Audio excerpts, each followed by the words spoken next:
uh, but now it's okay to start moving into it. Okay, it's actually a really good time to acquire draft pick trading in Dynasty because we don't know who's gone where yet. Okay, if you can accumulate a pick, that's not really projected to be this person yet, it's not a bad thing.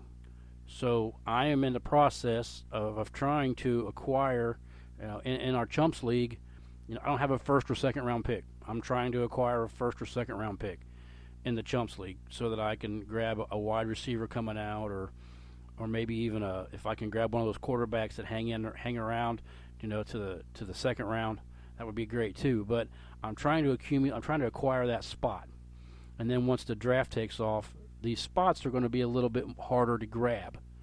Okay, and I've changed my mind on this over the last couple of seasons. I kind of, a little bit, I was more like a reserved, wait approach, and be like, well, I want to see where people go before I grab, some of these draft picks. Well, now I've kind of switched gears a little bit and thought, if I can grab this pick, and then wait to see, who gets drafted, and who may fall into that slot, and if it's in a spot where I don't really care for, 4 or 5 guys that may end up going there, then always move that pick too. And I'm all for that. If you get the spot, you're like, hey, I can do better, or I can move back in and try to acquire something for the future. There's 3 or 4 different ways to play it, and however you think it's best, is definitely the way to go. But I'm trying to jump back and get a first or second round pick, so that I can strengthen my team. I was really good in the Jumps League this year. I had a really good run. I think I had a first round bye in the playoffs, and I got bumped in the semis. But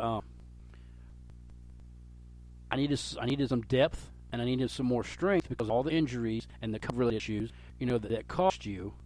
And this COVID thing is going to ripple into next season. It's not just going to disappear and vanish overnight. We're going to have to deal, for the next year, maybe even 2. I don't know, but it's not going away. They're going to play the games because we got through this season. I'm hopefully we'll see some more fans next year. And we're starting to gear back up to the way it used to be, but it's never going to go back to the way that it used to be, where we are. Everything's changed. Okay, so everybody's saying we need to get back to normal. No, the normal hasn't even happened yet. Our new normal isn't here yet. Okay, it was normal, and then we was in this clustered mess of what we've been going through, and now we're going to have to transition into what our new normal will be. And so hopefully the fans are a little bit more, and we're able to get a little bit, more towards what it once was. But if you're fantasy trading now, like I said before, make sure you're not border trading. Make sure it's something that you want to do. Make sure you weigh all your options. Okay, here's a perfect example. I've got Kyler Murray in like 3 or 4 different leagues. I'm going to move away from him in the Chumps League, I think. It's a 2-quarterback league, and I'm going to try to move him in the Chumps League. Not because I'm afraid of what year 3 is going to be for Kyler Murray. It's just that I don't want to hang my hat on him in all these leagues because he's come up a little bit short this year, and it kind of cost me, late in the season and in the playoffs, with him being banged up and this and that. I'm not ditching on Kyler Murray. I'm also not,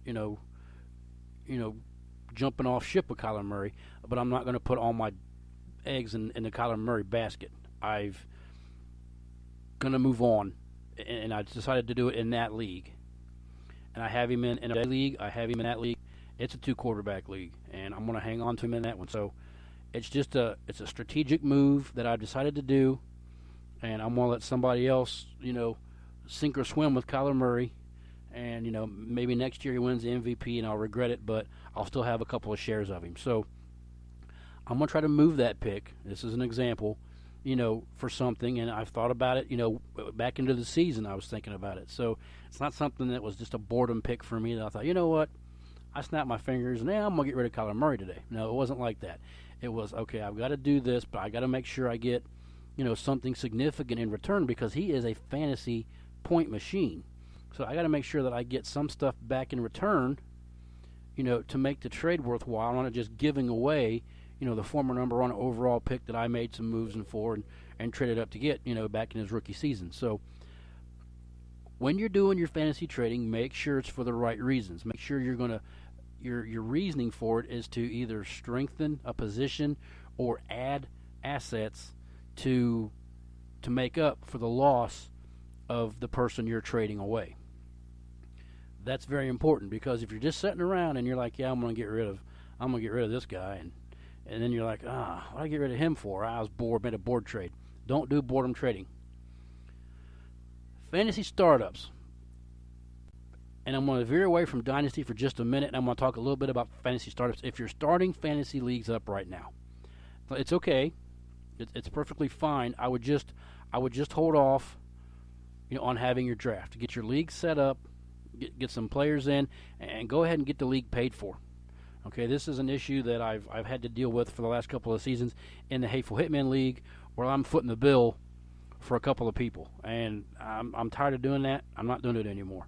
So set up your league with LeagueSafe, have them pay their entry, and you ain't got to worry about it, because now I have to pay the winner out of my own pocket for the people who haven't paid in. Will I get it back? It's possible, but if you use it and you pay the LeagueSafe costs you about $1.80 a person to run that league, run your league through LeagueSafe. LeagueSafe's locked in. They're not a sponsor of this show, but I like LeagueSafe. We used it for the first time this year in multiple leagues, and it really worked out great. Get your league started up, get your guys involved, maybe create a Facebook page, or if you use Sleeper. I'm not a big fan of the Sleeper chat group.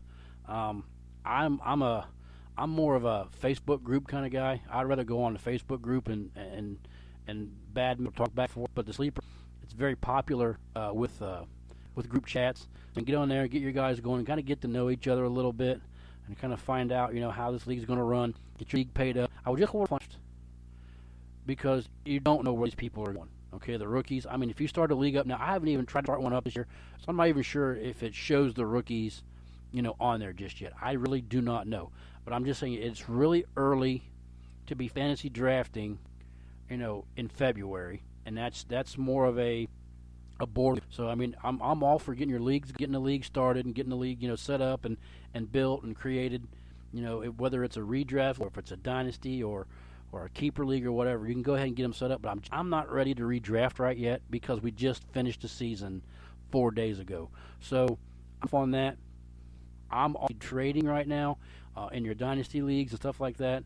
That is definitely something that you need to do, because now you can maybe get somebody that at a little bit of a cheaper rate, and you think, okay, I can get this guy now, and next maybe March or April, their value goes up.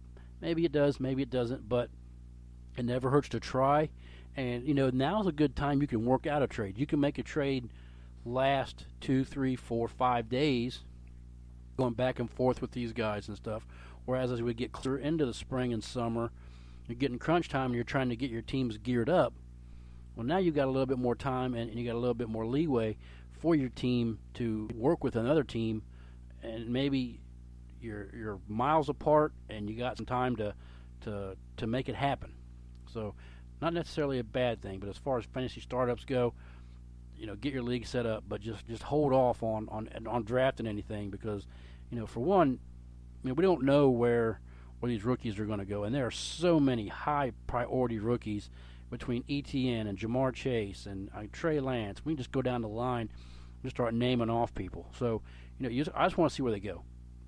That's my personal take. If you guys start up a league and you're thinking, I'm just going to draft this person, and wherever he goes, that's where they go, that's cool too. I'm not knocking any kind of fantasy, any kind of fantasy strategy. I'm just kind of letting you know what I do right now, just to give you an idea of maybe how to look forward, to this off season. Which it's still a long ways away from opening day, in October or August, September, whenever it is. I don't know why I said October. But at the same time, it's also not very far away from the combine, the draft. And next thing you know, you got OTAs and stuff like that. And then the next thing you're looking at, fall practice. So it does turn quick. but you do have lots and lots of time.